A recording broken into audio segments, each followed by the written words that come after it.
going on, ladies and gentlemen? Happy Saturday to you.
Gosh darn it, isn't that a lot of fun?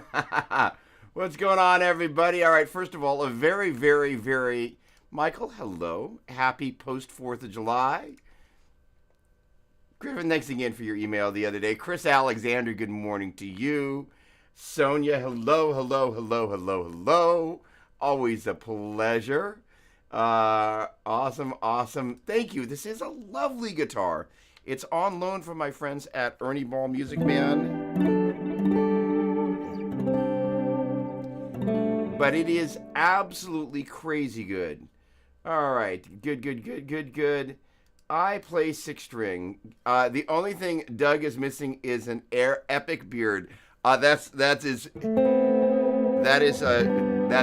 will take that as the compliment in which it was given. All right. Well, first of all, thank you so much for joining me. I've got a couple of things on my mind. First of all, I am, of course, always taking questions. My buddy Chris Alexander is always just on the money, sending some stuff through. By the way, our friend, Dreamcatcher friend Eric Riley, it is his birthday, so we're going to...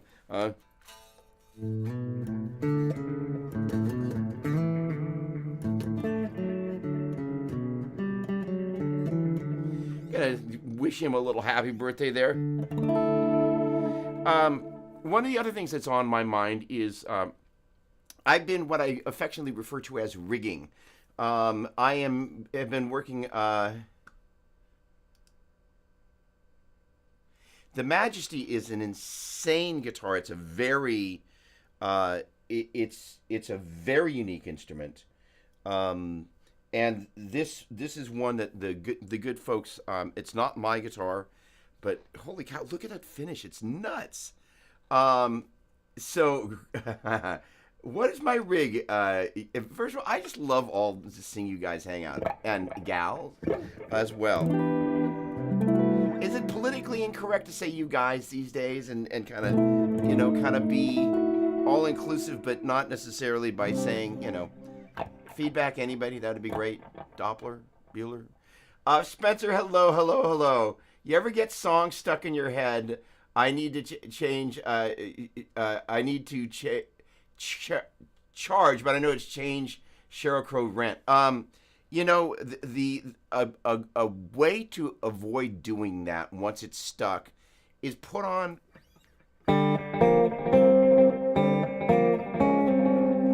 And then you can have Smoke on the Water stuck in your head, but like just find certain songs that just kind of snap you out of it.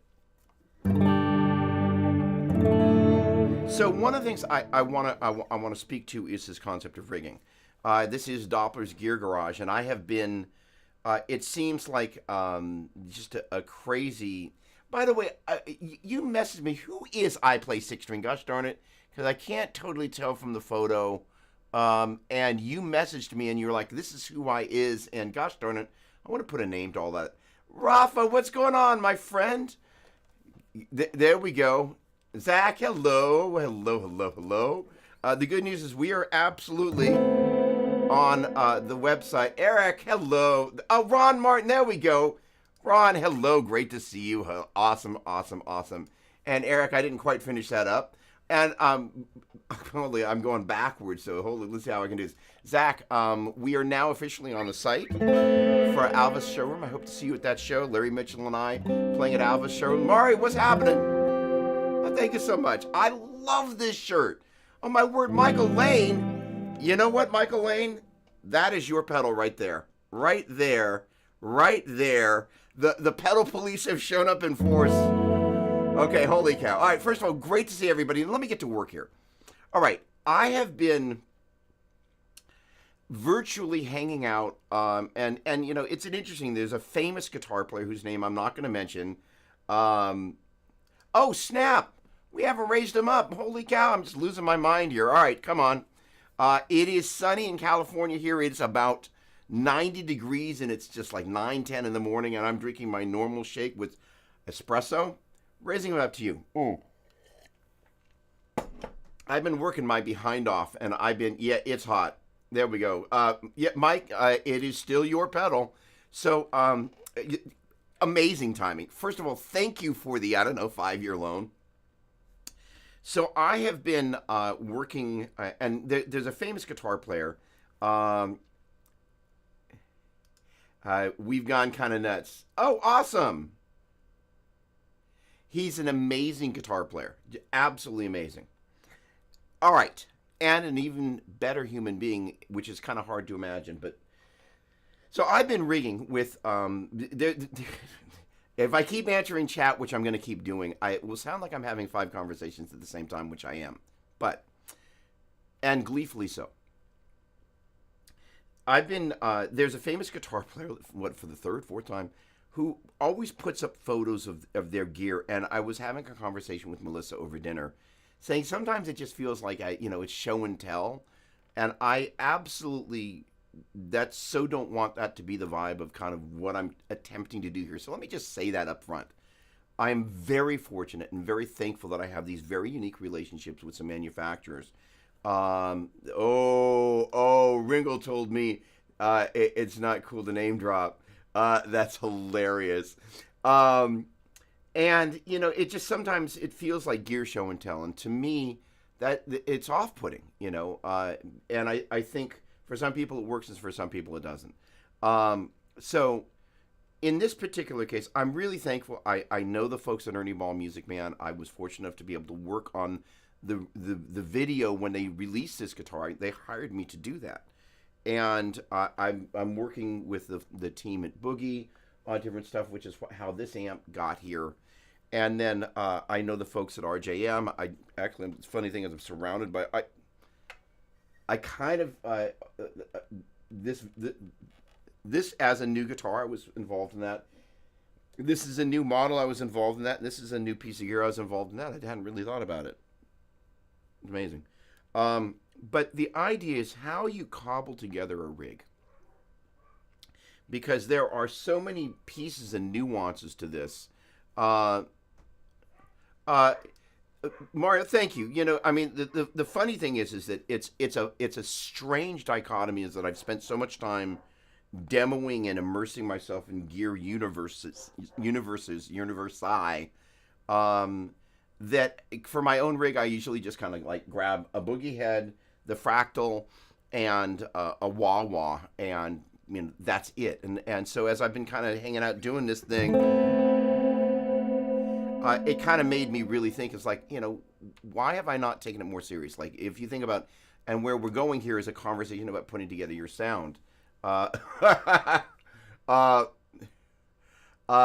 Sonia, you are too kind. Um, Thank you. In any case, the idea is, how do you kind of figure out how to put all this stuff together? I think as we've kind of have all figured, we're all really good at acquiring it, but how do we cobble these pieces? So I'm working on the third video in a series around the JP2C limited edition combo, and basically what I've done is I've recreated a smaller version of John Petrucci's rig, and really, because this is kind of the home crowd here, I wanted to share some of what what I've learned. I want to answer questions that you might have, and I kind of want to just kind of do a data dump on kind of like, holy cow, these are the different things. So this third video is really going to be about putting together this rig, strategies on rig building, and so on and so forth. So I'm just going to run through it, and I'm in the middle of shooting it. But basically, Maddie and I last Saturday spent about an hour on Zoom, and he did this data dump of all this crazy stuff about how you would route this rig and why you would do different things and why they do what they do, and the concept of parallel effects versus series effects, ground loops, and all these things that you encounter. But until you actually, if I hadn't spent years, I've been putting together stereo rigs since 1984. Oh my word, that's a long time. That's 40 years. And so over that period of time, I've kind of encountered all the weird stuff that happens with ground loops and had to start to figure that out before there was internet. And so one of the people that back in the day was an electronic person, and there's something called ground potential that I can't really explain it any better now than I could 40 years ago. But when you're using two different amplifiers together in stereo, which is kind of what we're going to talk about today, what happens is the two different amplifiers, if they're not the same amp, or even if they are the same amp, but especially if they're different amplifiers, they have a different, what I understand is called ground potentials. And so he did this thing where he multiplied the value of wattage for the most powerful amp times 3, I think is what he did. And then he put together a pair of back-to-back transformers, and it's basically it was a newfangled version of something like this, or the box that's up here that Maddie, this is kind of a pre-market version of an ISO box, an ISO transformer, and basically it just enables you to lift one of the grounds without pulling the ground at the wall, where you can potentially do an ace freely where you touch a rail and the ground goes through you and you get a nasty shock. So the idea is that when you're using two amps like this, is a very interesting thing that how and why they run a stereo rig. So rig building. Number one, if you're going to put together a larger rig, I'm going to just kind of walk through my suggested thing. If you're using two amps, just get the two amps together. Back there you see two 112 cabinets with speaker cables on top of them. Agreed, totally. So one of the things that I knew I was going to do, I've got two cab clone IRs down here. You can kind of see the fractal down there. There were pieces that I knew that once I would add them in, they were going to potentially, they were going to make the rig more complex. It was going to make it harder to deconstruct anything that was going wrong, to be able to pinpoint. It happened when I added this piece, as well as you can wire it all up together. You plug in, you go, wow, it's not working. I wonder why. And then you're chasing, and then you're pulling things apart as opposed to going, hey, building it in pieces. And a bunch of you, I'm going to presume, already know this, but strategically when you're building a rig, what are you going to do and how are you going to do it? I do not have my drawing here, but I made a couple of different drawings, and this is one of the things that Maddie and I talked about, is before you start, on paper, do a little data dump of kind of, what all your points are going to be. What Maddie does, and we'll talk about this in the video, for the MIDI points and whatnot, and MIDI channels, all that, he puts together a spreadsheet. Because MIDI is kind of a secondary level of connectivity. Having a strategy about all of that is another point. But diagramming this stuff allows you to kind of have a roadmap, as opposed to just kind of it's all in your head as you're kind of thinking about all these things. Having that initial diagram, most of the time once I diagram it, I don't look back at it. But once I've diagrammed it, I make a couple of decisions where I'm going, okay, it's kind of like, getting a list of stuff maybe before you go to the store, and you kind of go, okay, and then you don't have to look at the list because you kind of know what the roadmap is. So in this particular rig, there are some very interesting nuances about this multi-amp rig. Mark, good morning to you, my friend. Great to see you, Maestro. You got a killer tone there, my friend. Look at that photo. So with 2-amp rigs, at some point, there's going to be some sort of ground noise. Usually, you'll notice it when you put one or both amps into a high gain mode. One of the other things that can happen, by the way, if you're using a 2-amp rig and you channel switch on one of the 2 amplifiers, let's say, for example, you're using a Fender and a Marshall, and I will gently take left and right hand turns, but the idea is as it relates to kind of the amp side of it. When you add an additional gain stage, good morning, Eric, great to see you. It almost always will flip the phase, which means if you had a clean amp that you're just running your, let's say you're running a couple pedals in the front end of a Fender amp, and you have like a boogie, and then you're changing channels, much of the time when you switch and add another gain stage, it's going to flip the phase, which means the amps were either out of phase to begin with, or switched phase, which means that they start canceling frequencies. Once that is a one I'm not very good at this other than to say, if you were to draw a wave in Pro Tools of your sound, one's going up and the other's going down, and when that happens, they cancel each other out, right? So the sound is one's going positive, the other's going negative. When they're in phase, they're both moving in the same direction. So the idea of one knowing that there's going to be ground noise, it almost always will show up when there's a high gain channel involved. So if you're switching 2 amps together, 2 boogie amps, these guys are going to stay in phase because they're the same design build as you switch channels. But as you begin to move into the lead channels, that's when you're really going to notice, and I'm sure you know what I'm talking about, where you're going to begin to get some hum. So the interesting thing about the way the Dream Theater folks are running this is that this box right here, let's see, let's get rid of, and I'm going to do this real quick. No, I'm not going to go to fractal there yet. I'm going to bypass this, and this. There we go. No left delay. There we go. Come on. There we go. And one. Come on. There you go. Now I'm a little left hot, it sounds like.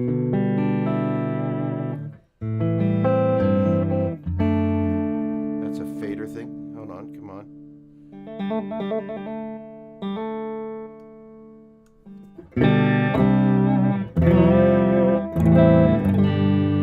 And I need to tune a little bit. So, all right, at this point, what we're going to do is they are using this cool little device called the Mimic. And so the Mimic is actually, as I learned from Maddie, and this is, again, kind of when you understand why, the crazy thing about Maddie is that if you think of the kind of the 3 guys that, are kind of the shred kings in terms of kind of big high gain kind of rigs, it's Joe, Steve, and Maddie are kind of the 3 guys that I think of. And Thomas Nordegg and Mike, what is Mike's last name? Joe's tech, they both retired in the past couple of years. So really, Maddie's the last guy that is working with, let me, hang on, there we go. Okay, hold on, I missed that one, okay. Hold on, let me go in order here. Why stereo, when Doug's Wet Dry Wet available at Bananas at Large? Oh my, that's hilarious. Is it desirable to have one channel in stereo set up a little bit hotter than the other? That's a very interesting question. Okay, so let's see if I can answer all of this in the midst of not totally losing my train of thought.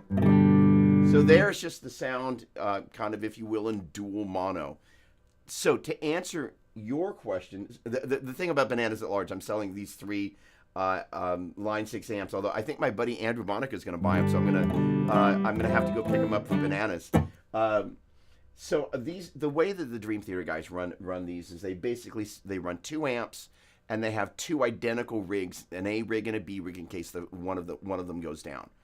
So the idea is this little guy here.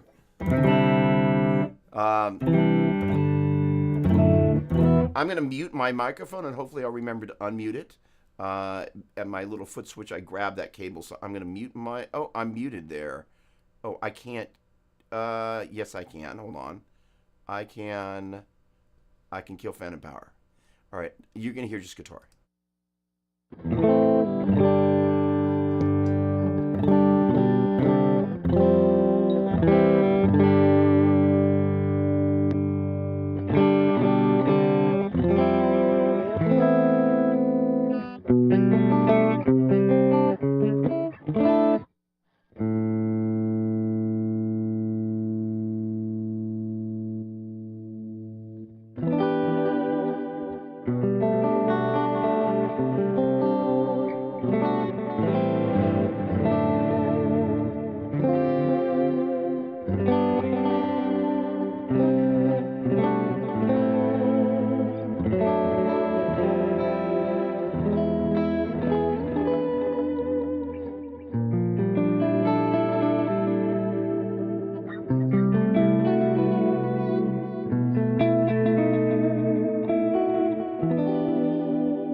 Back on. Okay, so the idea there is to get that stereo image. That's the mimic pedal.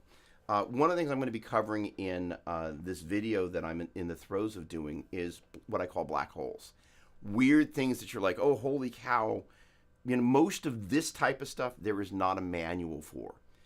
So generally speaking, the Dream Theater guys are going for an identical sound out of both amps.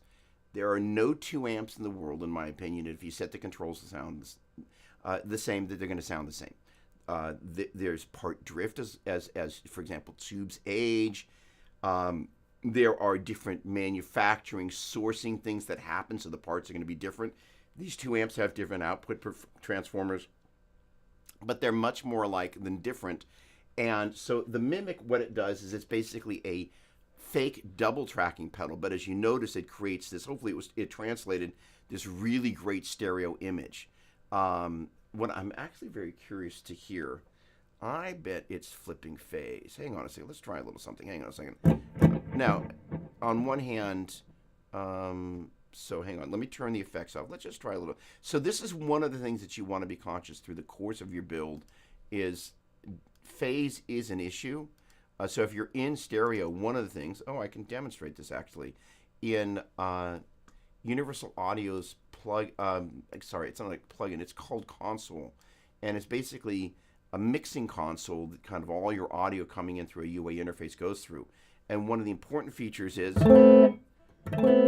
there is my stereo signal with no stereo effects. And then I can take that signal and I'm going to keep the mic up, but I'm going to dump it to mono.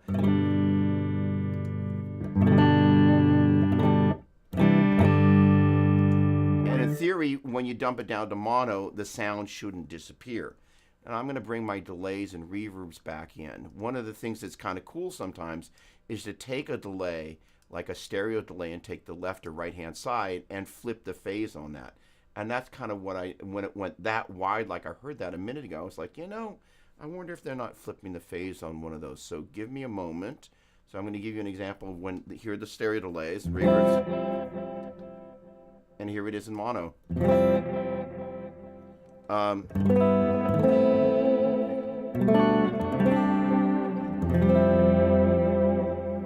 Still sounds really pretty, but you lose that stereo spread that you're like, holy cow. So now I'm going to turn the mimic back on because it's basically a fake double tracking pedal. And as I hit it,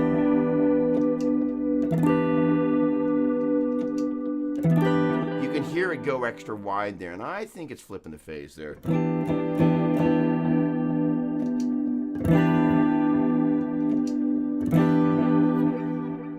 And I think I'm wrong.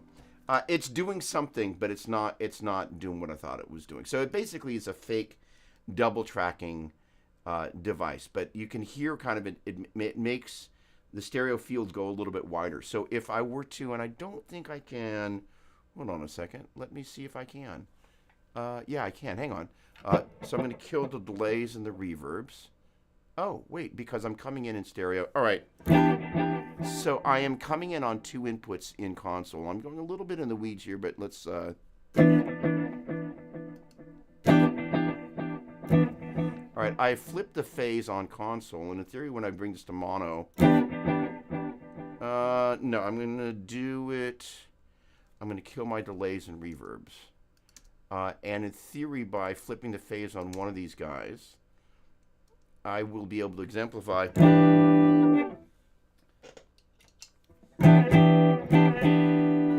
Here we go, are going to mono.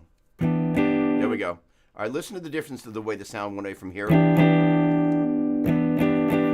That's a great example of phase cancellation. So what I did was the 2 amps are set very, very close. And that right there is the sum of the differences between them. That is to say, I was talking about the one wave's drawing positive, the other's drawing negative, and that's the offset of the differences between the 2 amps. That's actually a really great way to be able to tell if I were going to go all the way down the rabbit trail.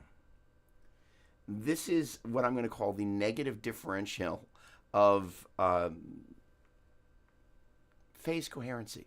So that is to say, I could fine-tune the frequencies on these amps until the sound completely went away, and in theory, then the 2 amps would be set identically. That may not be the best sounding tone, as opposed to all of a sudden the sound went back. So I'm going to actually, and I'm going to leave it in mono, and I'm going to flip the phase here right now.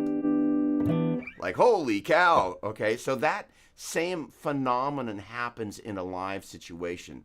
And what's going on, Stan? Great to see you. Good morning. Okay, great question. All right, so let me answer both of these again kind of in succession. So Tony Lucchese, the funny thing is, because I got all this crazy gear, I thought about bringing your coffee cup down because I use it more times and think about you more times through the week. Tony Lucchese got me this great music guitar cup that I just love. And it's funny, one of my favorite quick aside things about being out on the road is you get a chance to see people and meet people, and you get to know people this way. But it's always a pleasure to see them in person. You just got to get a chance to kind of, there's something about being in the same physical space as somebody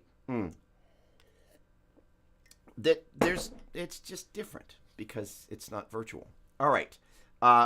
So the idea is, the roadmap that I wanted to take for this third video was to basically follow as closely as I could, which, Sonia, is why, where is 401? There we go. I came very, very, very, very, very, very, very close, Sonia, to bringing your lovely device here into the rig. What the heck is the name of this thing again? Sonia, what's this thing called? The Orb. I call it the Orb. So basically, it's a dual axis controller. And so the funny thing is, it even snuck its way into one of the shots. I'm gonna have to kind of do a little editing magic, but because it's not part of John's rig, I was like, let's not do that. So I opted for this very simple. In fact, it should be working. Why are we? Oh, that's on Fractal. Hang on. Oh, that's interesting. Oh, that's not on that preset. Okay, and I need to write into that preset. So The goal was to recreate as closely as I could John Petrucci's rig so the people could actually know what they're doing. So their rig, to answer your question, Craig, was to have two identical amps that sound as close as possible. As we get into the fractal side of it, getting slightly ahead of myself, the idea is the left and the right sound as much alike as you can, since when you add stereo effects, that's what's creating the differentiation. And Maddie would describe that as dual mono, although when you listen to the image, they're a little bit different. Now, to answer your question, who was that had that great question? There we go, Mario, thank you. So if you have, as they've got, where the left and the right are basically identical, if you're on the left side of the room or the right side of the room, so as long as what's happening on one side or the other, you're not adding some crazy this. Okay, we can do this. Hang on a second. So here I'm adding a chorus, which when we've got so there it's on, there it's off. I'm actually going to maximize it. So right now it's at 56%. I'm taking a little screenshot of that so I can remember what to come back to. I'm going to go to 100%. So it's going to be really... All right, so that guy is just on the right side.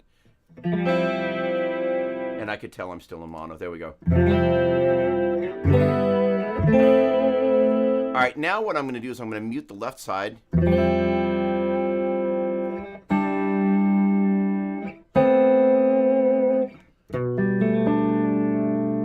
half the room wants to vomit because...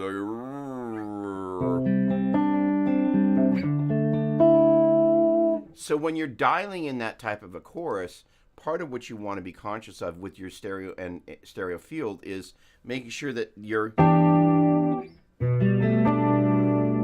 And so what was I at? 56%, something like that. So you've got it, so it's just seasick enough that if you're stuck over on the right side, or the listener is just...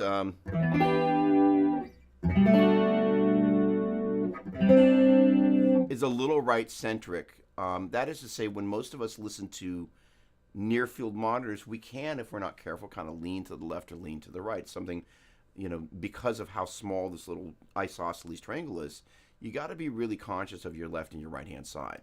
So now, when you bring that in stereo, it should be enough modulation over there such that the right side is a little warbly, but not so much that if you're stuck over there, it's a great point. The same thing starts to be true of the delays and the reverbs, and gosh darn it, we're ahead of the amps here anyway, but that's okay, because it's pertinent to the setting of the amplifier, such that when you do add delays and reverbs,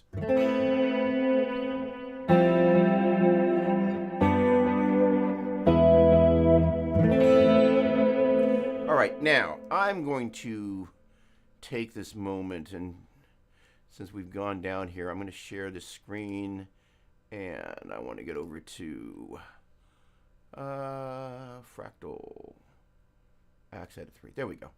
All right, so that right there is how I've got things set up. So basically, and again, I was supposed to be staying on just the amps, but we kind of got into the stereo field thing, and I'm going to just go down this rabbit trail. So basically, you see in 3 and in 4. So that's kind of how the Dream Theater, John and Maddie run this. And basically, you have two identical signal chains where if you take a look at the delay and the reverb blocks on either side, those are basically,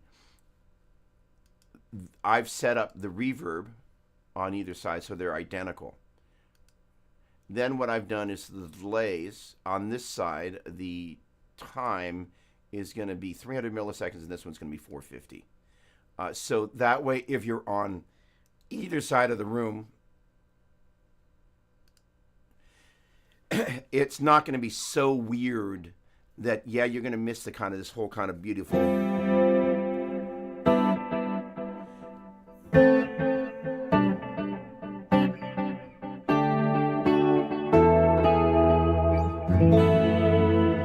You're going to miss you're going to miss some of that stereo action, but it's not so strange. So Craig, I actually preferred initially having a little bit of difference between the two amps because it just makes it such you get a little bit better stereo image. But I also the roadmap, just like drawing, the chart of how things are going to be put together. The goal was to, as close as I could, mimic within reason what John and Maddie were doing, so people could actually be inside that world because they've done rundowns, but I've had much closer access than most people have in the amount of time, literally hours. So with that said, I like a little differentiation between the amps. It just makes it a little more stereo and a little bit more gooey in a non-weird way. So yes, and Ingve used to talk about using these two different amps and setting up a little bit differently. And here's the bottom line: is in the second video that hasn't come out yet. I'm waiting for approval to come back. Maddie talks about the ideas like, there's no set rules. If it feels good and then go for it. And the tone is absolutely. Oh, there we go. Oh, come on. There we go. Oh, and if you're on a mobile phone, that's tiny. Not enough teachers, players, including me. Well, note to self. Don't focus on the fact that tone is in the hands. Both EVH and Lukather have talked about this. Eric Johnson picked up my axe. He'd sound like Eric. Absolutely, and that's, Sure, I'm gonna run with that. So one of the biggest mistakes that players make when I see people panning a piece of gear is it doesn't do this. You got to learn to play to the gear if you want to be versatile. If you just want to do one thing and do one thing well, then find the one thing and then only use the gear that supports that one thing. But for me, I'm like, I want to be able to pick up any amp and kind of plug in and find another color of who I am in the midst of that piece of gear. With that in mind, you've got to learn to alter your right hand and kind of be able to have enough little things that you pull out of your hat that you can kind of go, oh, I can make something happen with this. The fulcrum, thank you very much. Oh, Melissa, there it is, the fulcrum. Holy cow. Ladies and gentlemen, dual axis, dual expression, fulcrum. So in any case, and there were a couple of other things that I thought about bringing in, but opted not to simply because I wanted to stay true to their template. But trust me, the fulcrum cometh. David, good morning to you. Spencer, there you go. Aaron, what's happening? It's a funny thing.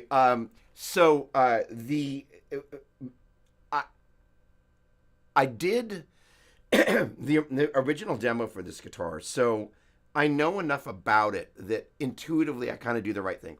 But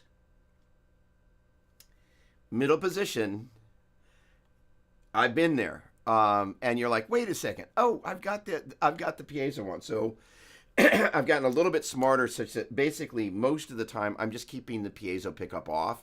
So in case I happen to get persnickety with a switch, I'm like, silly, So the answer is yes.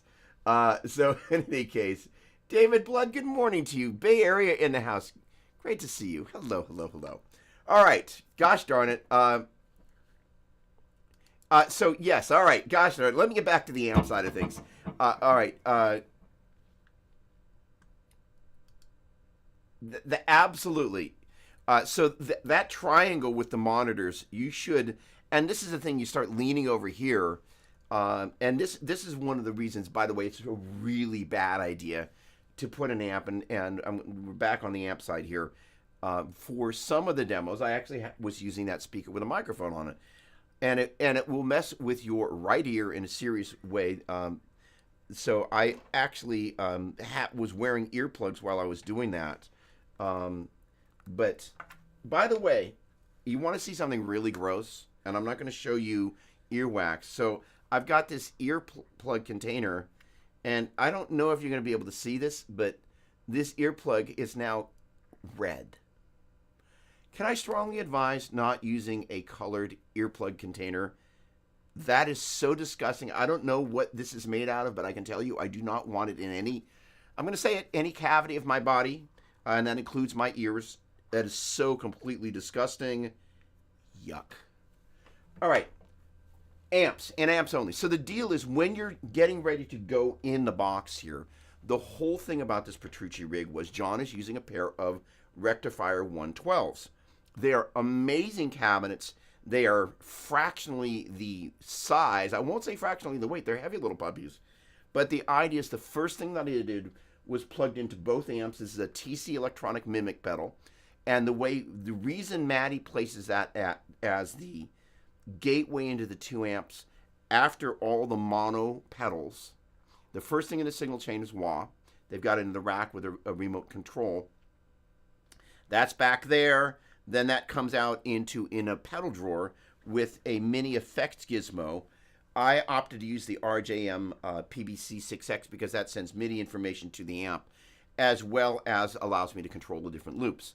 So it's basically a mini version of what they keep in the rack drawer, the mini effects gizmo from RJM, and the PBC10, which is their large controller, or Mastermind, excuse me.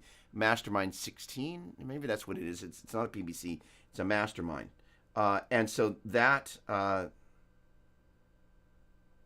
maybe it is PBC. In any case, it's the big foot controller, that big giant thing. So this is kind of a combination of that, because what they use is the controller doesn't have any loops. And so this guy enables me to, no, that's got to be the Mastermind. So this is the PBC6X, and it basically allows you to have the sort of MIDI control where I can change channels and pull up different MIDI presets on the Axe effects and kind of control everything from there. But the idea is going into the amp, the reason they're splitting where they're splitting, and this is important as we're talking on the amp side, is everything's going in mono until you get to that first box that's up there just before, I should say the last box was the TC electronic mimic pedal. And as you heard, it's kind of a pseudo double tracking.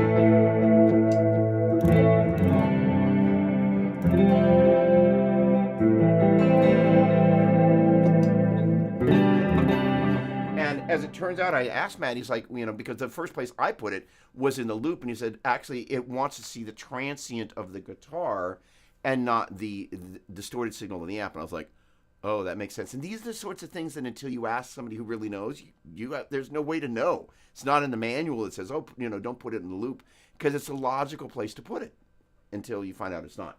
So that's where the stereo split's happening. On the one of the 2 sides, this is a box that Maddie made that's an isolation transformer. As soon as you start to run into 2 amplifiers, sooner or later, it's usually on the distorted channel, you're going to get a ground loop. And it's going to start creating a very unpleasant hum that you've got to have a way of isolating one of the 2 of them. And that is the first place that I'm doing that. That in turn, then, the signal's running into the front end of both amplifiers. Now, this is what's really interesting about the way they're doing their rig. These particular amps, the master volume is before the effects loop on each one of these channels. So if you have, because the way I would have normally built this rig, as I would have had a master head, gone out of the effects send, gone into the Axe effects, and then split the signal and gone back into both. Absolutely, Chris. I'm sorry I didn't explain that. Let me get over here and walk through everything's going on over there. What's going on, Chuck? Great to see you. Banjo, I love it. Hey, and it looks like a banjo into a Marshall. Now that's a vibe. Okay, so we're gonna get over to this. So basically, and I apologize that I went down the stereo rabbit trail for a moment, but Craig, you asked a really good question that deserved to be answered. The first thing you want to do is you just want to make sure, if you're going to run 2 amps, get the 2 amps running together through the speakers, even if you're going to go into the box, so you can kind of go, let me just see what kind of ground loops I'm getting, if any, and address that just at the amps into 2 cabinets. That's one of the reasons I left the cables on top, because I want to leave a visual reminder to myself, but also a visual reminder for others. Hook it up with cables. Make sure you're happy with the sound.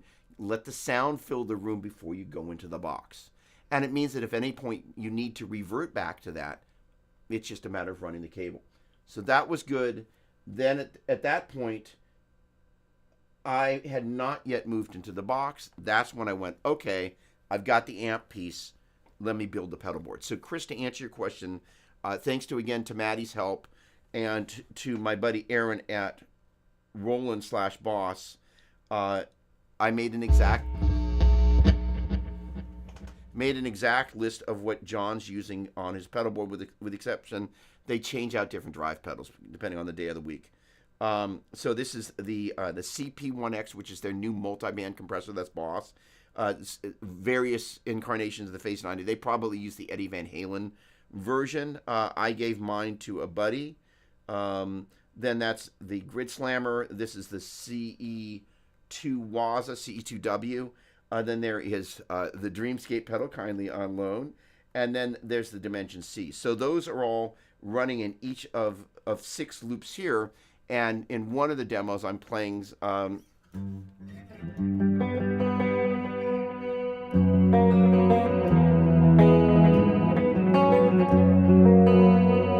I play that like 7 times.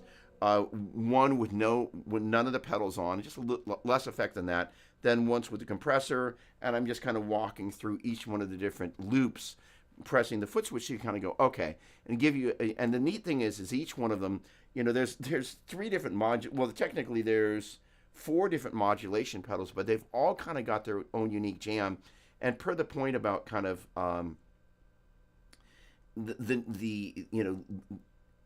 playing with the right hand, Spencer, and I know you had to Jet. You play each one of those pedals differently, and you kind of bring out the nuance of what each one of them does, right?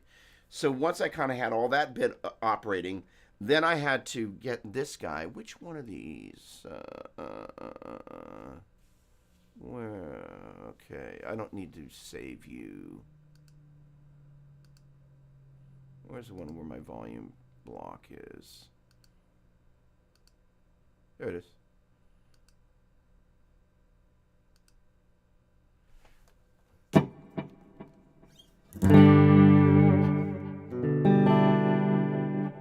Alright, why am I missing half of my signal? I've done something strange.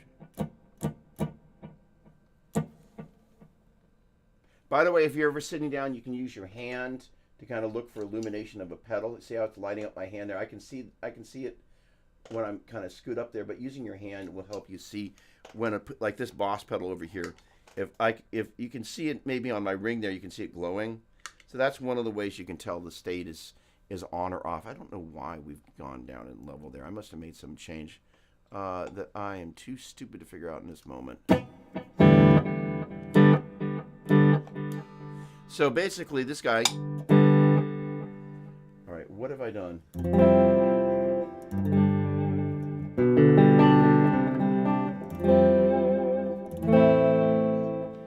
In any case, this guy is just a global volume control, and it's actually controlling a block. Well, actually, let me show you how I did this, because this is actually kind of groovy. This is what John and Maddie, it's what Maddie taught me. All right, let's get over here, share screen, thank you. So this guy right here is a volume block, and you basically put in 2 instances of the volume block, and then you associate a controller with that. And so that enables you to control the level of this thing at the front end of the signal chain. The reason you want to place it at the front end of the signal chain is when you bring the volume down, you don't want to lose the tails of your delay, but you do want to lose the input. So John does not like to use a noise gate. I am, for me, as I was working in all of these, I actually was using it frequently.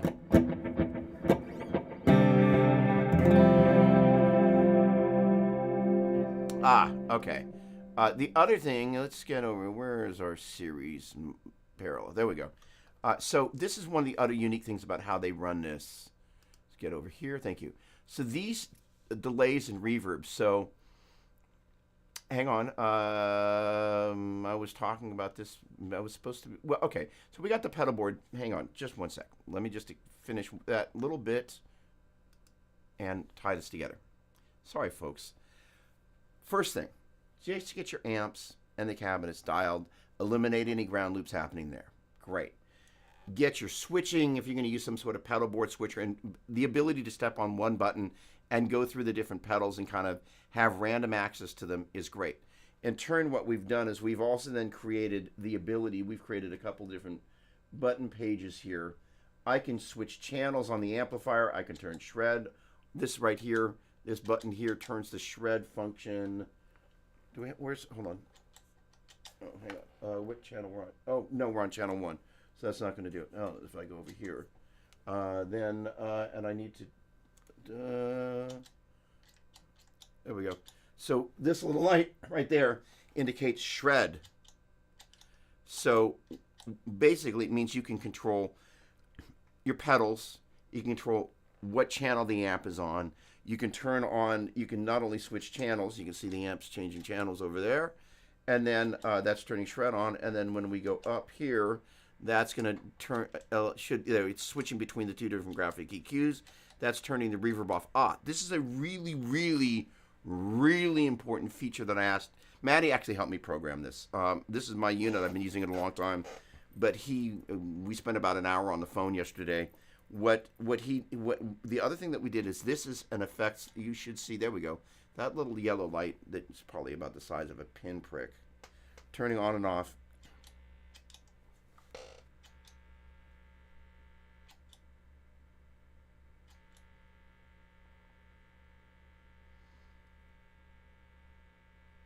Very interesting that I'm getting that noise there. I'm glad that happened. So I am on one of the high gain channels, and I'm turning the effects loop off on. Oh, I get it. I'm turning the effects loop off on the first amp, but not both. I haven't wired the MIDI up to the second amp yet. But basically, what that's doing there, I'm going to switch back to channel 1. There we go. It's turning your effects loop off. And it'll be wired. It's basically sending. We're kind of at MIDI now. Okay, so it's sending information to the amp, and both amps are on the same MIDI channel. And they're both getting the same MIDI information. I just haven't run the cable from the MIDI out through into the MIDI in of this one, and you can piggyback that. But the idea is that, let's say something happens in your rack. Somebody trips on the cable to your fractal, or something goes on. If it's in your effects loop, your signal is dead. You're done. So if you don't have the ability to kind of go, oh, holy cow, turn the effects off on the face of the amp, or in this particular case from the pedal board, if you hear something getting weird, you can just switch your effects off from the pedal board, which is a big, big, big deal. The idea is that any of these things are designed in such a way that if something's, hey, Tom, what's going on? Great to see you. Oh, awesome. With great pleasure, Eric. And here's the thing. Good morning. Thank you. So it's on loan. So the idea is that one of the things that we're going to be talking about is black holes. That is to say, places where stuff can go wrong. Chasing ground loops, especially once you've assembled the whole rig. And I probably, Craig asked that great question about using, different settings on the amp, and I kind of went down a stereo rabbit trail. But ideally, the best way to just kind of recap, get the amps and the cabinets together. Get your front end pedals together, add that to the equation. Then once that's happening, then the way the Dream Theater guys are doing this, they're running the 2 amps, and they're coming out of the effect send of 1 amp into third channel of the Axe effects, and the other one's going into the 4th channel. I started to mention before that one of the ways that I would have done it would have been to use 1 amp as a master, come out of the effects loop of that, go into the fractal, and then split stereo left and right. But the thing is, with the boogies, these master volumes are different for each of the channels, and that controls the amount of send and return to the effects loop, which means that the power amp.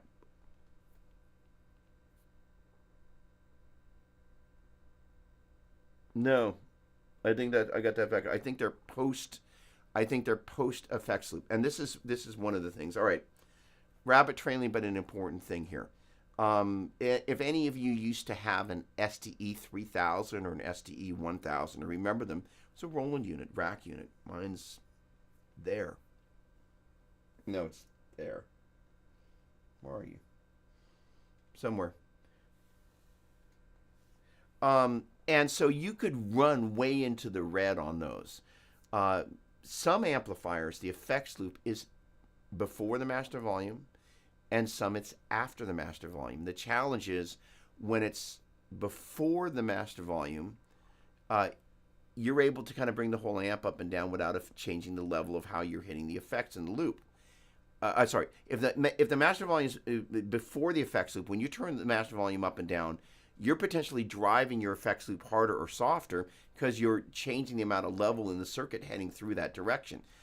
Generally, if you're using the effects loop, and most manufacturers don't think you're going to start cobbling multiple amplifiers together, but if that's what you're going to start doing, what's going to happen is you begin to do that, you're going to start goosing the effects differently if your master volume on the different channels is set differently for the channel. So it means you're going to be hitting the effects loop differently. So if you use one amp as a master and the other as a slave, what's going to happen is the way the power amp, that's going to, English, sorry, it's going to impact the way that each different, it's going to get different effects levels for the different channels, and that's a little bit of a problem.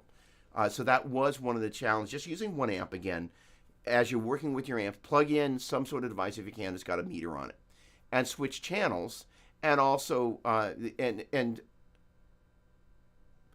take a look at the metering on that. And what you'll begin to see is like if you've got a meter on, like for example, an SDE, back in the day, you could see it as you turn up the master volume, it's hitting that meter harder or softer, and it meant that master volume was before the effects loop. If you're turning it up and down and you're not seeing any change in metering, it's not. And generally, for effects loop, I think that's probably preferable because it means that you're able to control different things. The challenge is if you're using a 2 amp rig, it means that the way that you would set the power amp section in your slave amp, so the master amp is the one that you use the preamp, you come out of the effects, send into your stereo device, one side goes to the power amp in / effects return on this one, the other goes to the same on the other amp. So you're just using the other amp effectively as a power amp. But if the master volumes are for each one of the channels are post effects loop, then you've got to be really conscious of making sure that second amp is set control wise as this one. And the challenge of that is it means if you make any change on this amp, it messes it up on the other end. So you got to remember in the midst, like that is, say if you're in the middle of the show and you turn one channel up, well, maybe the other amp, I don't know, maybe is, on the other side of the stage, or something's happening. Think about, in the heat of battle, you usually turn around and make one change. It means that if you're using them like that, you have to make that same change and know exactly what that change was on both amps at the same time. And that is hard. So that is probably why they stopped doing that, because initially it was my understanding that they were running a slave and a master, and they were running into that problem. So the idea is that by running 2 amps into the front end, you're able to avoid that problem. The other thing is that some amps where you have less options, you can get away with the slave and the master. And traditionally, the slave and the master is the way I like to roll with things. And on the Vi amps, the legacies, that's kind of how I would build that rig. I basically, for one of the guitar camps, I took a bunch of pedals that I've still got actually, and built a mini Steve Vai rig. Thomas Nordhead, Steve's tech, gave me a diagram of how to set it up, and I got there, and Mike, Joe's tech, because it was a Joe Satriani camp, but Steve was a special guest for a day, and so I worked with Mike, and we put together a dual legacy head stereo rig with a Boss stereo, of course. That's where the stereo split happened, coming out of the master head. That went into one Boss DD7, and the other went into the other DD7. That went back into the power amp returns, and in that fashion, you turn the master volume, which was pre-loop, up or down on one amp, and it controlled both amps. That was easy for you to say. Oh, my word. My apologies. I lost the ability to speak English. Thank you very much. Okay. Should one use the same power supply for the pedals and the cab clone boxes? I am sure of their actual name. All right. Thank you. So I've got to kind of I can't stay as long as I might normally do. Uh, but I do want to get to the cab clone part of this because this is important. Um, so these guys, this is the last piece that I put in place besides kind of getting the MIDI channel stuff up and running. So these are cab clone IRs, and John Petrucci has released a series of an IR library, and so these guys here are running. John, the reason I selected these 112 cabinets is that's what John's been using, so I wanted to kind of do the best I could to replicate that. And in his IR collection, and I'm pretty sure the ones that I've got are available for public consumption. These are the 112 IRs that they shot, and I loaded in my two cab clone IRs, so I can come to a very close approximation of what those two sound like, but going into the box.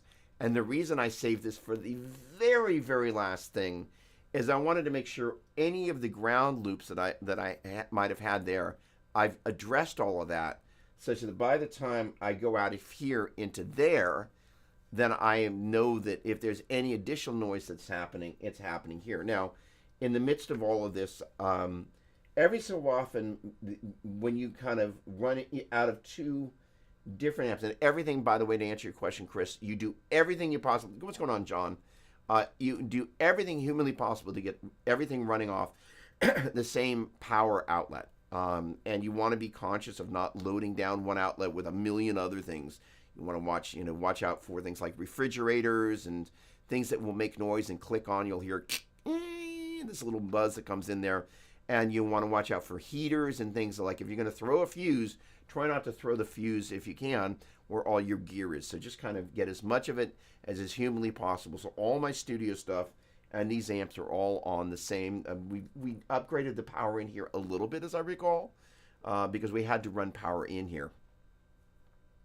So the thing is, and I apologize, I'm not being quite as crystal clear on this as I wanted to be.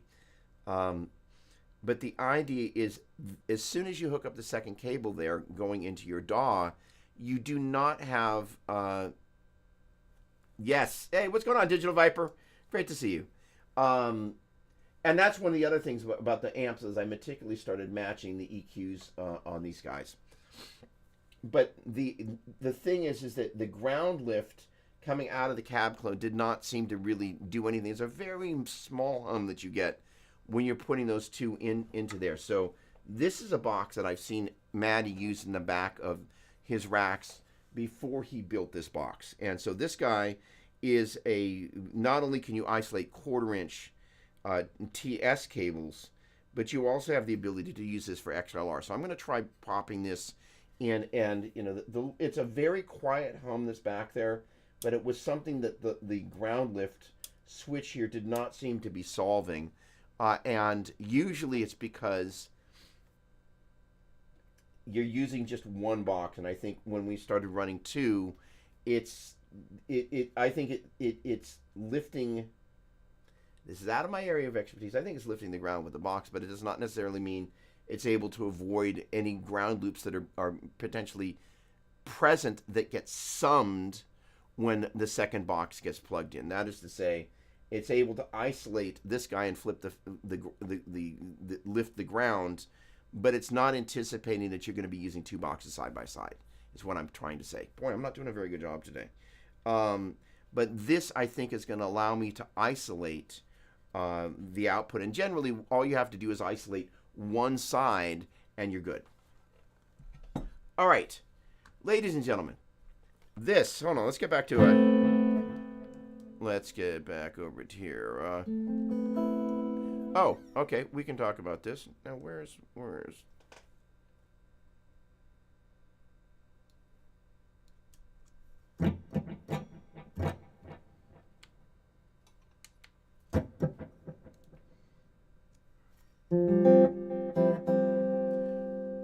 What have I done here? Give me a moment. I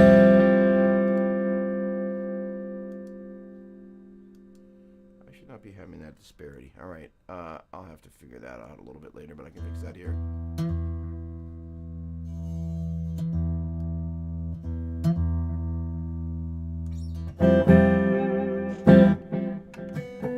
So now what I'm going to do is I'm going to take a. I should be out of here in the next 7 or so minutes, but I want to run you through a couple of important things about running things. There we go. So what we've got here is I'm running the effects here in parallel. And what it means is that instead of running, normally what will happen if you think about your average signal chain, we run things in line and our delay would normally go into our reverb. What's happening is we're kind of taking this little line out into the delay. And you can see in parallel on this side, I'm doing the same thing with the reverb such that they're just running independent of one another. Again, it's a stereo chain here. Let's bump that up a little bit.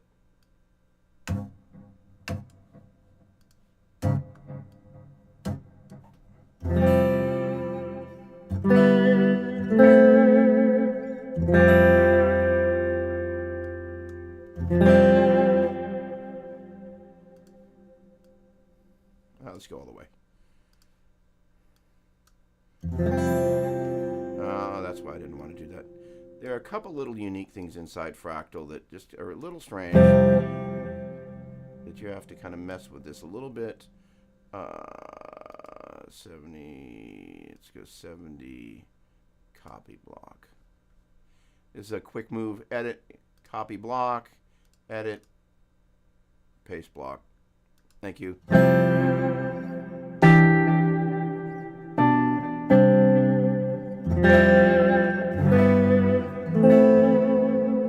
So that allows me to run the reverbs and the delays separate from one another. Where on these other patches, let's get over to the one. Where do we end? This is my favorite. That's in series. Hang on, let me get to. There we go. There we go. And I don't know what's happening with this level here. Let's get you back over here. Thank you. There we go. All right.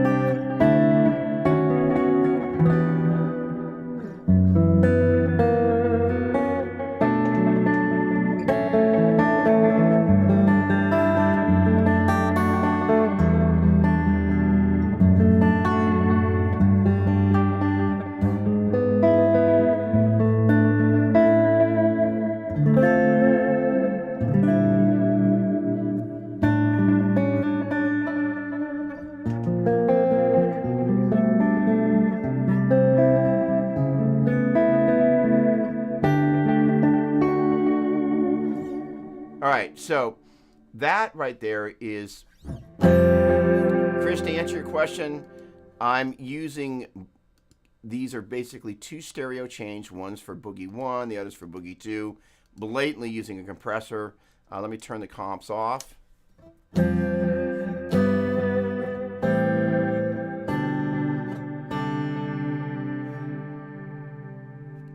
them back on.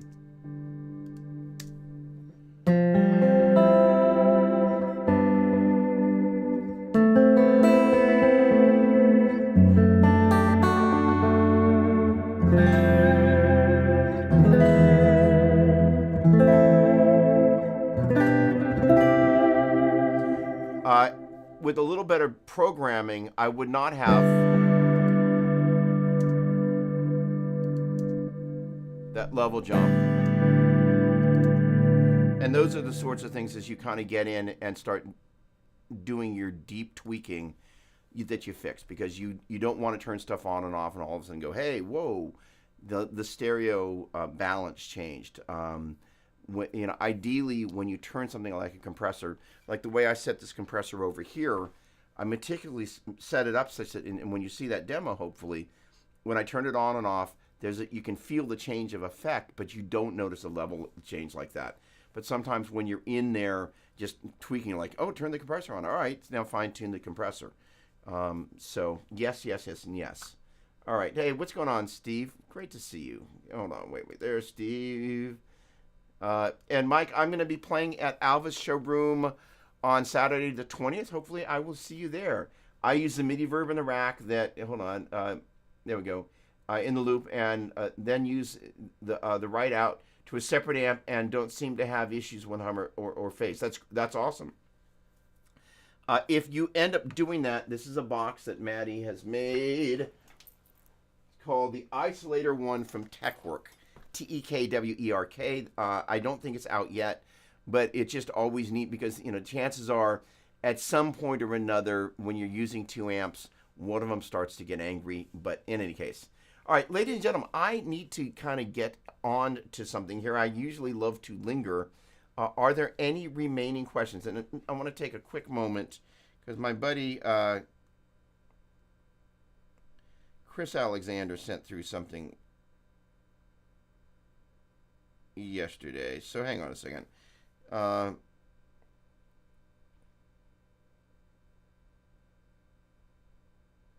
That's awesome. So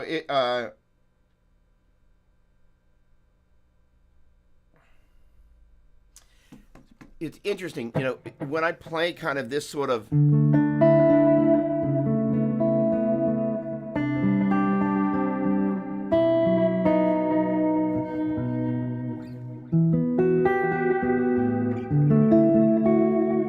oh, sorry, I was saying hi to Steve there a minute ago. There we go. Hey, Steve.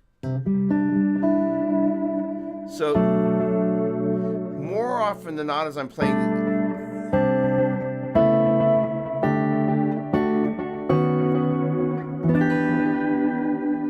this type of chording, I don't have a tendency to use inversions as much.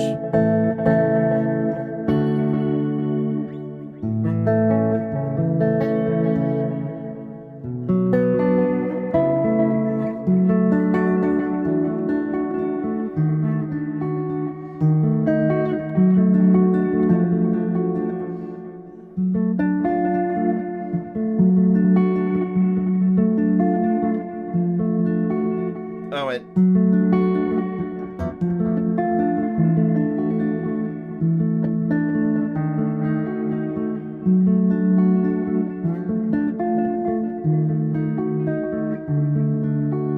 So I will mess with, like, kind of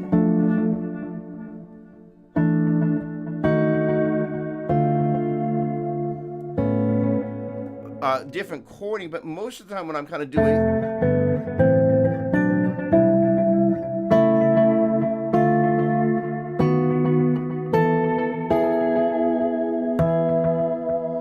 that sort of stuff, I'm almost always playing the bass note in the bottom, but I have to think of oh, Ed. Hold on, there we go.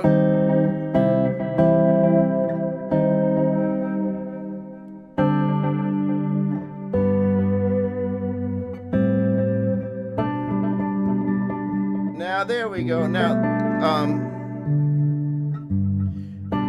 yeah, that guy right there, I could see that. I'm kind of using that as, like, that's a G sus2 over B in the bass, so that's a G major add 9 in second inversion because the 2's not in the bass. That is to say that chord is a 1, 2, 3, 5, as in G, A, B, D. Where did I learn all this stuff? And as I'm playing it,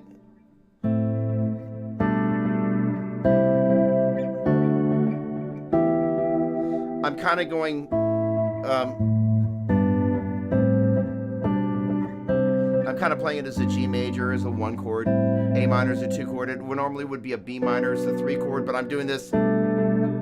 It's a much sexier count chord than that, because it really kind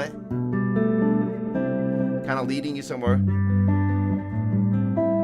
A minor 7. And there, it's an interesting thing. It is a G sus2 over B, or a G major add 9 in second inversion. But I'm really kind of riding the G, A, B-edness of it.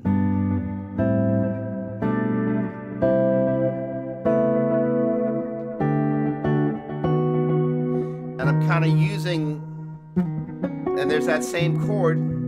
It really, you could, you know, if somebody were playing the B there,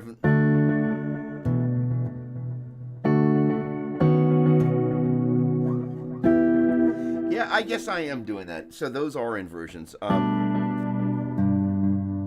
is, say I'm going 1 chord, 2 chord, 3 chord, 4. You can totally hear that in there as part of that chord. So yes, and the sound absolutely dictates.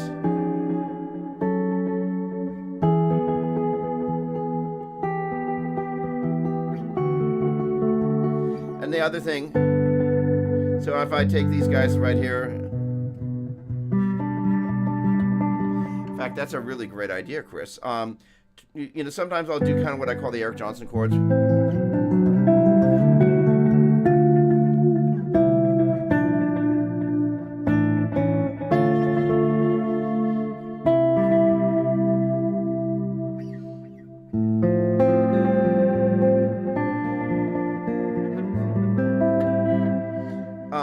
So if I were to take these guys, these are spread triads, 1, 5, 3, then 3, 5, 1, 5, 1, 3.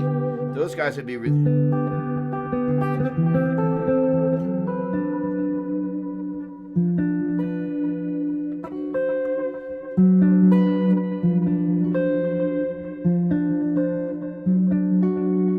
right.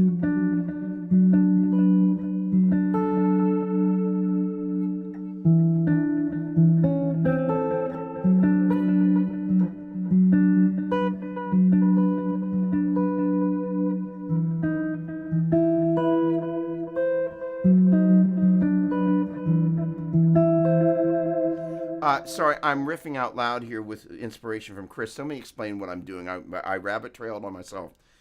The neat thing is these spread triads.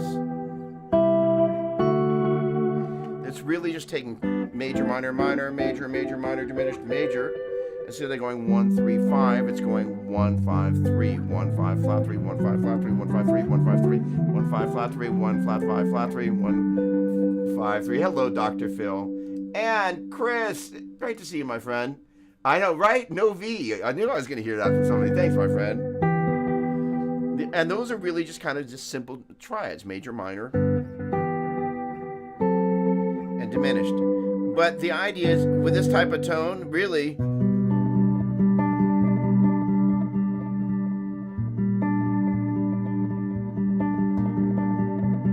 so that's really just going major, minor. I'm going to go down to a major. And you can then kind of go, all right. So literally, what's really interesting about that little movement, that's F major. And that's F major too. It's F major in first inversion. But it's because of the spread triads. It's kind of the same thing that...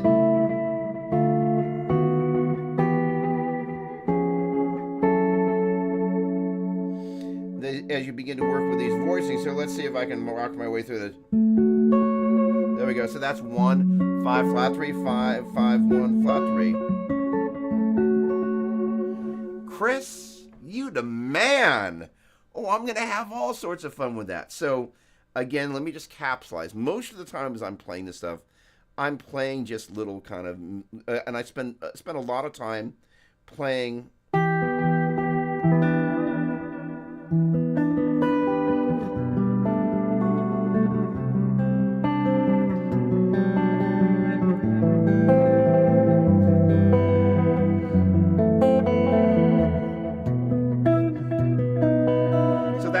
the demos that's on the demo for this third video.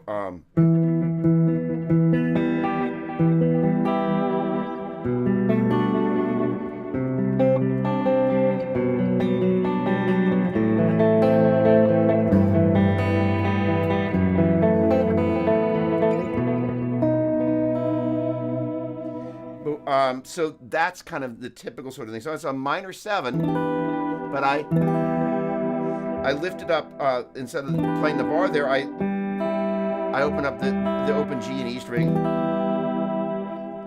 And that's because, and there again, there's that G sus2 over B.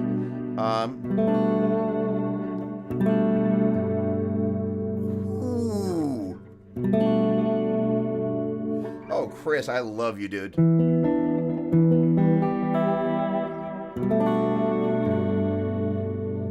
Ooh. C sus2. Then I go to this. That's a John McLaughlin chord. Not that he invented it, but that's all over the Shakti stuff, so that's where I stole that from. So we got basically C, that's a G and an E. Oh, sorry, that's an E minor, so it's just basically you're doubling your flat 3 and your 5 there. That's your flat 3 and your 5. And then I'm playing the 5 and the flat 3. Oh, interesting.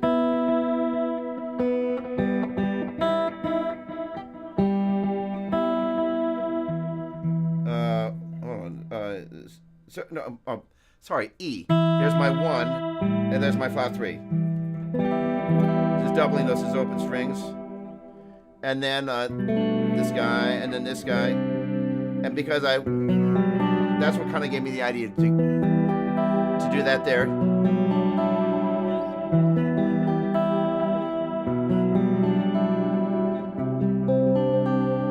All right. But the first time I went there, I went to G sus2. And then I went to the C sus2. Then I went to the McLaughlin chord, which sets up this -7 flat 5 to minor 11 no 5.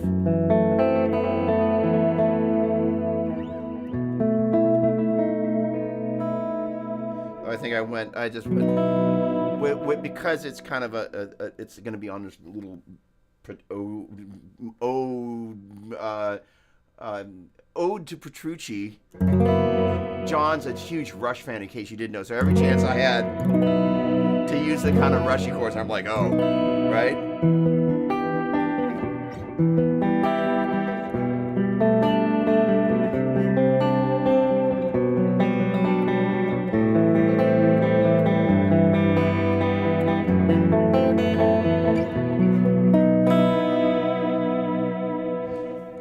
Case, boy, that was a fun rabbit trail, Chris. Gosh darn it.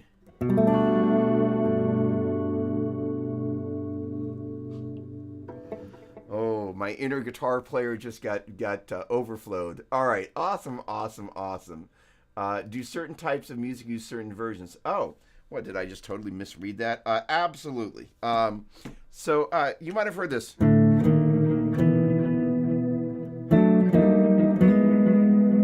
So Jimi Hendrix in his infinite wisdom, that's a D major. We're going to call it a D sharp major because it's kind of, I think it's working its way. It's more of a D raised on its way up to E major. So what Jimi in his infinite wisdom there, although he doesn't include, he's not playing the 3 when he gets up there, but that is a D major in second inversion, D sharp major in second inversion, and the E major in second inversion. Even though the 3's not in there, he's implying, because when he gets here, that's a D major in first inversion, D sharp, E. I don't think he hit the second string in there. But he's walking through that. So yeah, in terms of that type of music, the other thing is, anybody plays any acoustic, the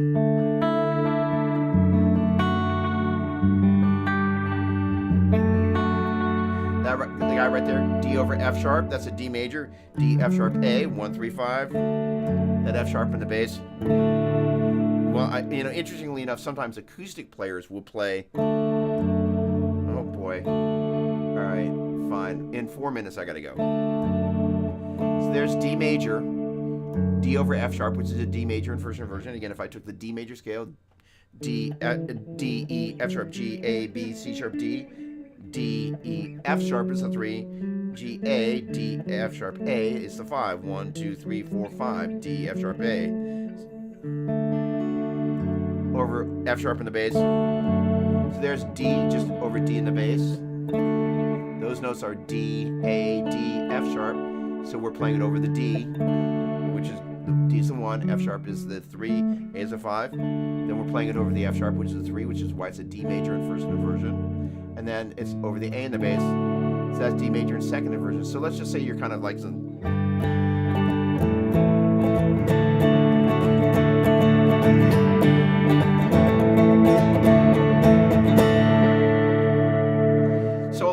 A lot of open position, chords are actually played with those.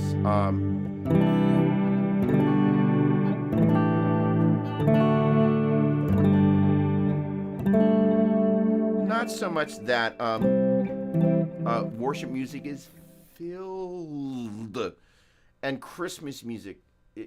I've probably said this before, but I will say it now. The bane of my existence is being rostered on a Sunday service. I know this is really sacrilege to say this. I'm just not super down with a lot of Christmas music. I find it a little, it's jingle bells. I mean, like, whatever. It actually...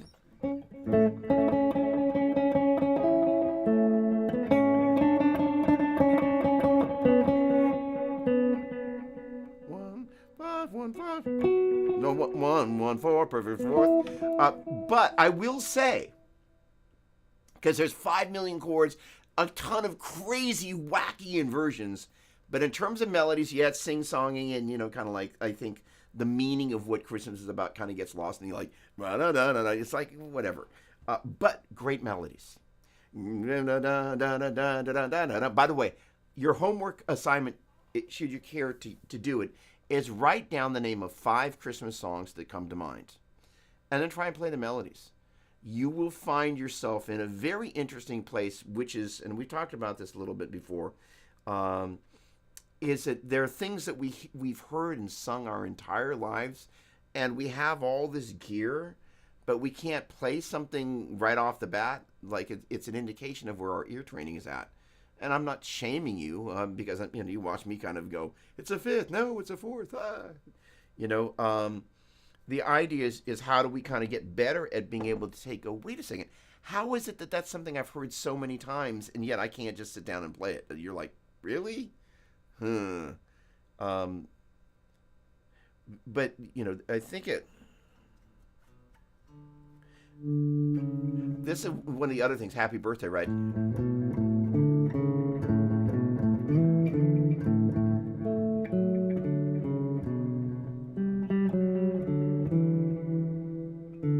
It starts from the 5. That's really just bizarre, right? Because normally you think the melody, it's going to start on the 1, and that's one of the things that gives people a hard time playing something like that. It's an interesting thing. So if you're daring, oh, very, very funny. I'll pay you on that one.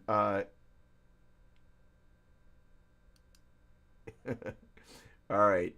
Hey, I got to get out of here, folks. Great hanging out. Thank you so much for spending your Saturday with me. Here's the thing: is I battle between the immense feeling of responsibility of answering people's questions, and then also trying to stay on topic with stuff. And I don't always do the best job negotiating that. So I'm always thinking about how can I get better at what I do.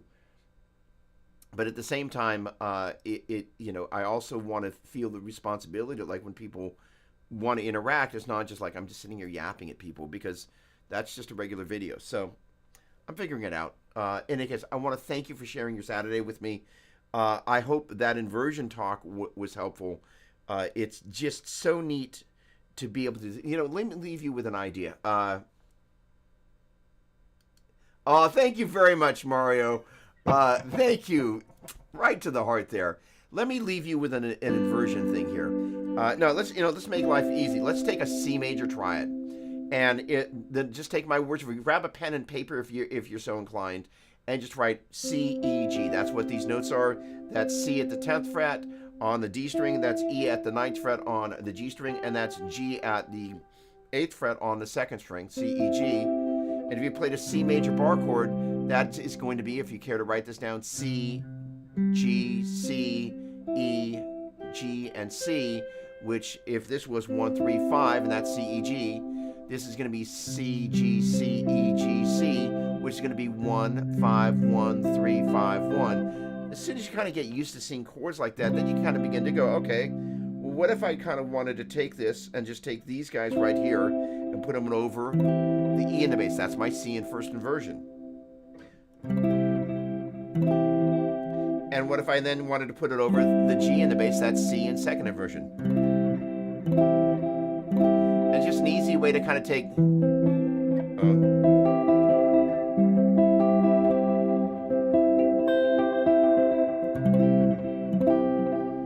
sorry, that didn't sound good. So I basically went from that C in the bass to this E to this G, and then I played this C right here. I got the high E string. It's a good way to work with it. In terms of the spread triads, if you only played the 6th, 5th, and 3rd strings, that's 1, it's skipping the 3, that's the 5, skipping the 1 again, that's the 3, 1, 5, 3, that's a spread triad. And instead of playing the 1 in the bass, you can put the 3 in the bass, and you skip the 5 and go to the 1, 3, 5, and you can skip the 3 and go to the 5. This is going to be 3, 1, 5, 1, 5, 3, 3, 1, 5, and then 5, 1, 3, 1. And again, that's, if you take a look at this chord, it's actually already in there. You're just taking up this chord, you're taking the 5th string, 3rd string, and the 1st string. And then this last one is going to go 1, 5, 3. So we're still playing the 1 and the 5 that were there on the 4th and 2nd strings, but we're adding that E there at the 12th fret on the E string. So we got, oh, not like that.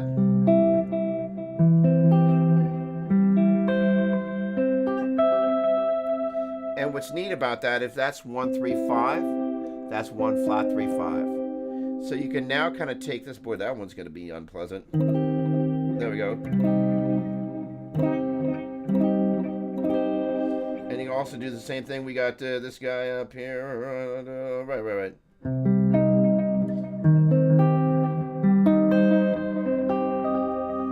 And you just get used to messing around with that stuff, and then you just start moving it around the neck. All right. Mario, thank you so much. Much appreciated. Very kind. Very thoughtful. Thank you. Triple digit heat there in Texas. So you're having a cool day. Phil, great to see you. All right, everybody. Much love. I look forward to seeing you next week. And thanks again. I hope that was helpful. All right. Much appreciated. Until next time. Chris Alexander, thank you. Boy, you taught me something today. That you will see me do that.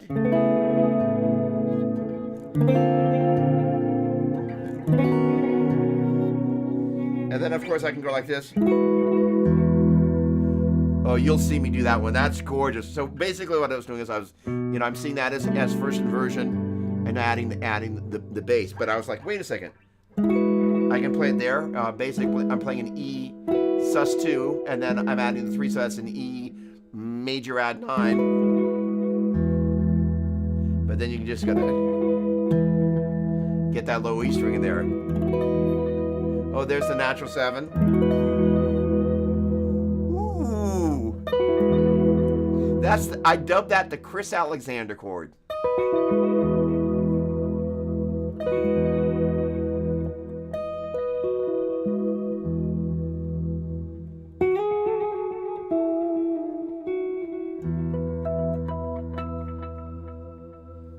All right, you guys, thanks so much.